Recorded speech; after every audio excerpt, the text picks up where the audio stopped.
Itu keren, kehidupan dalam rencana Tuhan. Hotel itu haruslah sebuah tempat yang nyaman. Bagi mereka yang sedang dalam perjalanan membutuhkan tempat istirahat, maka sebuah tempat menginap yang baik harus menjadi pilihan yang penting. Di zaman sekarang, hotel yang baik harus menyediakan beberapa hal yang mendasar. Di antaranya, kebersihan di semua area, wifi gratis dan kencang, tempat tidur yang nyaman, kolam renang dan tempat bersantai yang menyenangkan, air panas, handuk yang cukup, AC yang tenang, pencahayaan yang bagus untuk segala kebutuhan, dan fasilitas hiburan dan keamanan. Dan ini adalah hanya ekspektasi minimum, belum lagi pemandangan yang indah, makanan yang enak, dan lain-lain. Beberapa hotel berslogan, karena kenyamanan lebih penting. Ada yang lain, satu langkah lebih dekat kepada surga. Ada yang katakan, ini bukan hotel, ini cara hidup. Saudara, kalau saja kehidupan kita adalah seperti tinggal di sebuah hotel yang mewah, betapa menyenangkan. Dan kita semua tentu ingin menetap di tempat yang menyenangkan, seperti di hotel berbintang 5. Itulah tantangan yang Abraham alami.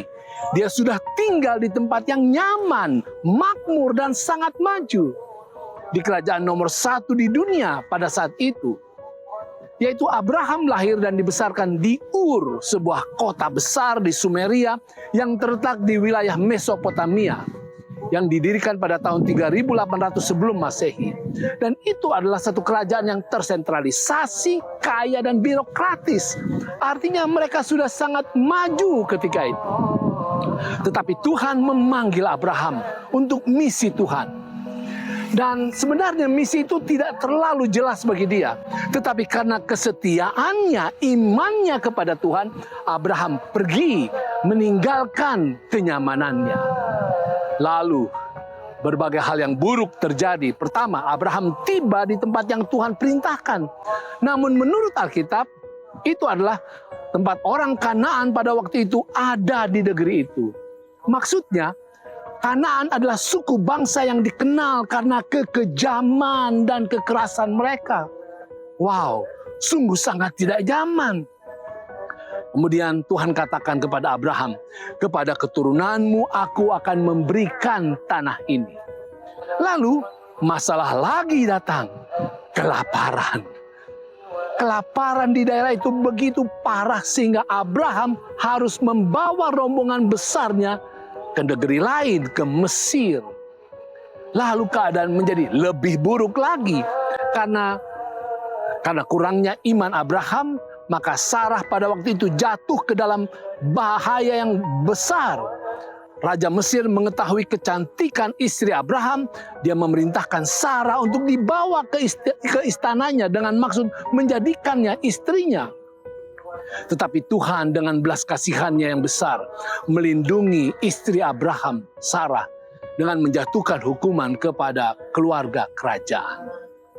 Saudara, tidak seorang pun yang pernah mengatakan bahwa pekerjaan misi itu mudah. Kita bisa lemah, kita bisa gagal, bahkan kita bisa berdosa di dalam panggilan itu. Tetapi saudara, Tuhan adalah Tuhan yang penuh kesabaran dan kemurahan. Dia tidak mengabaikan hambanya karena kesalahannya. Padahal kasus di Mesir bukanlah satu-satunya kesalahan yang dilakukan oleh Abraham. Saudara, betapa leganya mengetahui bahwa meskipun kita dapat melakukan kesalahan, tetapi jika kita terus berpegang teguh pada hubungan dengan Tuhan, setia dalam iman, penuh penyerahan dan semakin tunduk kepada Tuhan, maka kesalahan kita tidak hanya dapat diampuni, malahan Tuhan masih dapat menggunakan kita untuk misinya yang besar. Itu keren.